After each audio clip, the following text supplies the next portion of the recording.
Chegou a hora da nossa reportagem especial. Há 30 anos, objetos voadores não identificados foram perseguidos por aviões caça da Força Aérea Brasileira nas áreas de São Paulo e do Rio de Janeiro. Você vai conhecer agora gravações inéditas desse episódio, que ficou conhecido como a Noite Oficial dos OVNIs. Foi assim que o Fantástico deu a notícia.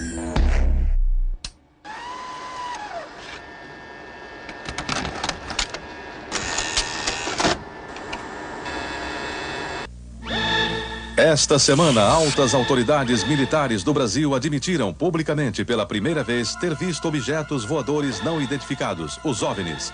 O próprio ministro da Aeronáutica, Brigadeiro Moreira Lima, deu a entrevista para informar que pilotos das bases de Santa Cruz, no Rio de Janeiro, e de Anápolis, em Goiás, chegaram até a perseguir e a ser perseguidos pelos objetos voadores não identificados na região de São José dos Campos, sobre o Vale do Paraíba, e trechos do estado do Rio de Janeiro.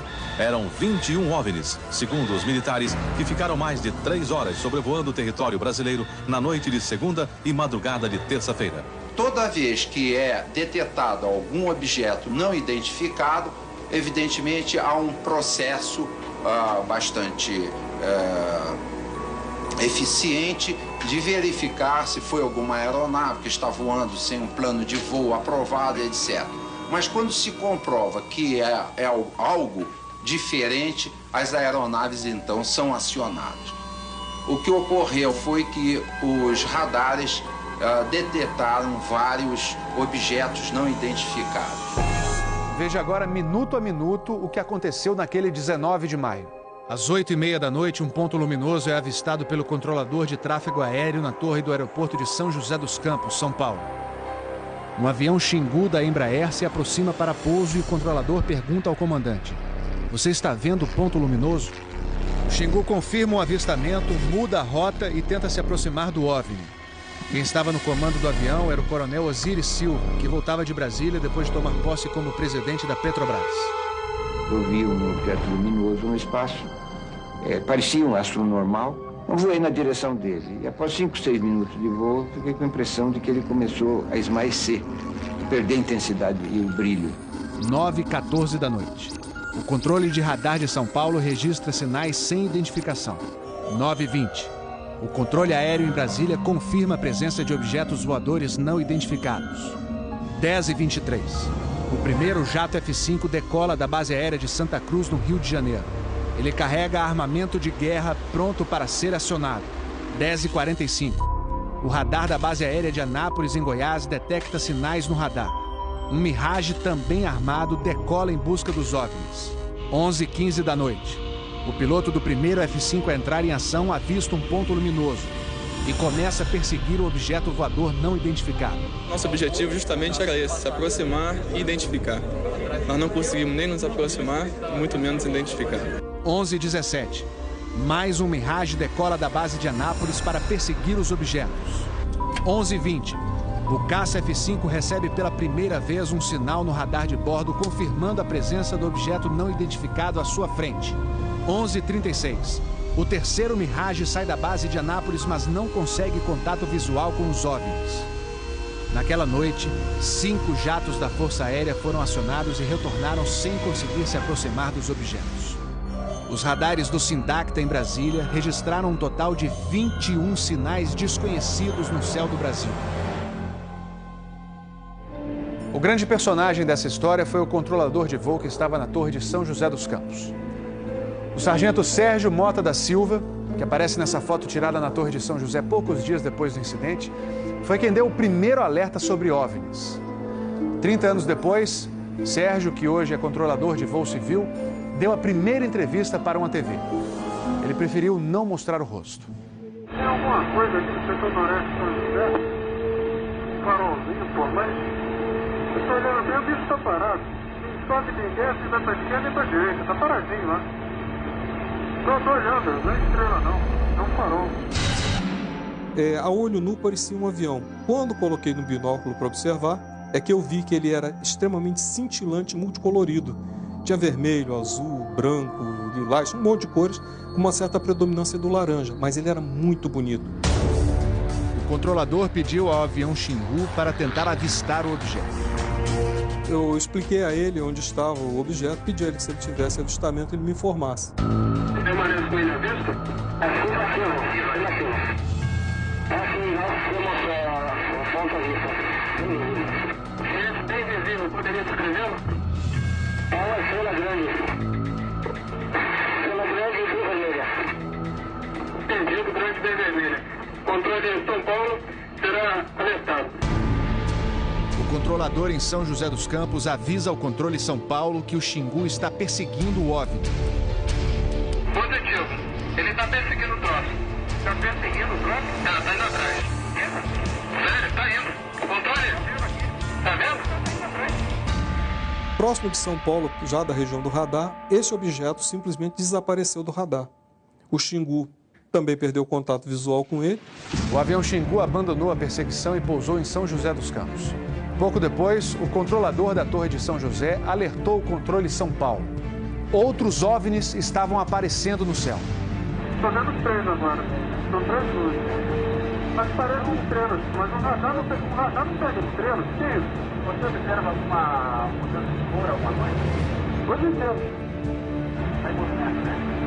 Rapaz, eu não sei. Pra mim, olha, aqui tá parecendo uma estrela. Mas só que muda de cor bonita, rapaz. Tá vermelho, amarelo, branco. Tá dando um monte de coisa. Pô, tão barato isso aqui. Deve ter uns cards por aqui já pelas fotos que eu tô fazendo aqui. Ainda bem que vocês estão vendo também. Senão eu ia pensar que eu tô ficando doido.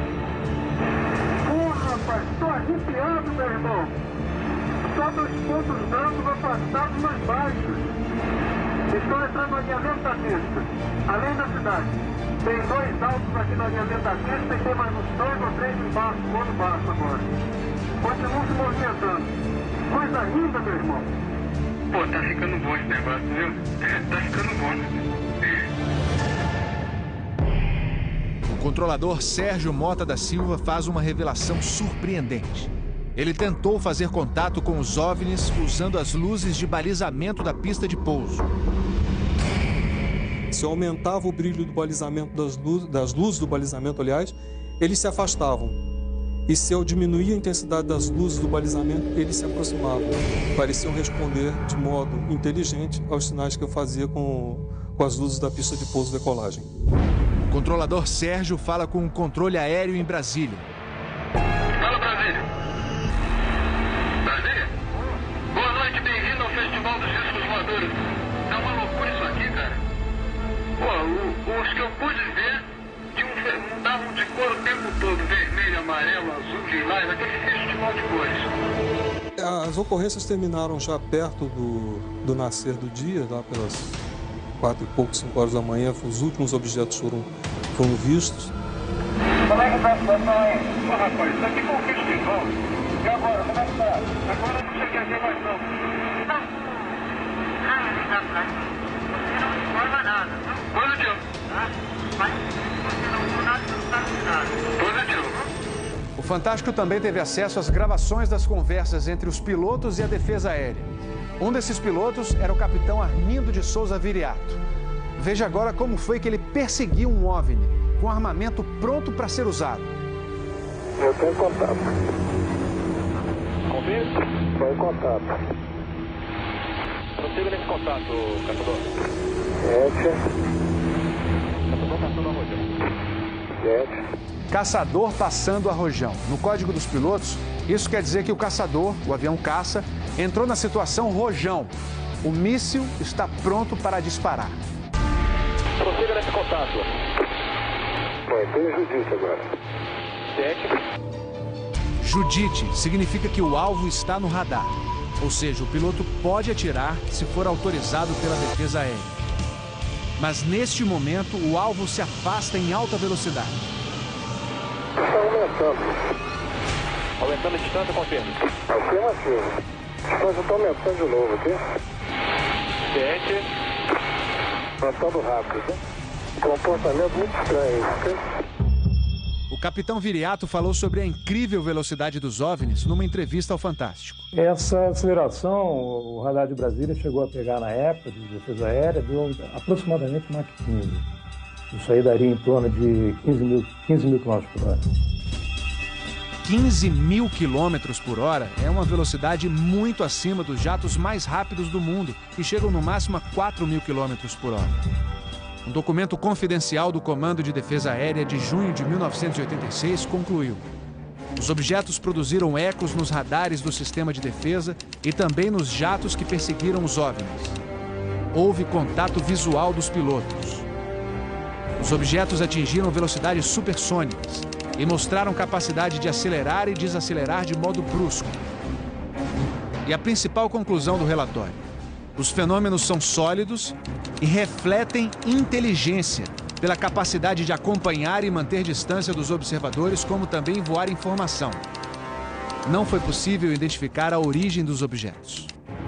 Foram esses dois ufólogos, pesquisadores de OVNIs, que conseguiram no Arquivo Nacional em Brasília a liberação gratuita dessas gravações. O fenômeno OVNI é real, existe, e o governo sabe disso, as Forças Armadas sabem disso. Essa documentação sendo exposta para o público permite que as pessoas entendam que isso não é brincadeira. Não tem como a gente falar que seriam naves extraterrestres, né? Eram objetos voadores não identificados. Não podemos dar qual a procedência deles, qual a origem. É alguma coisa inexplicável do nosso ponto de vista tecnológico à época e mesmo ainda hoje. Brasília? Boa noite, bem-vindo ao Festival dos Discos Voadores.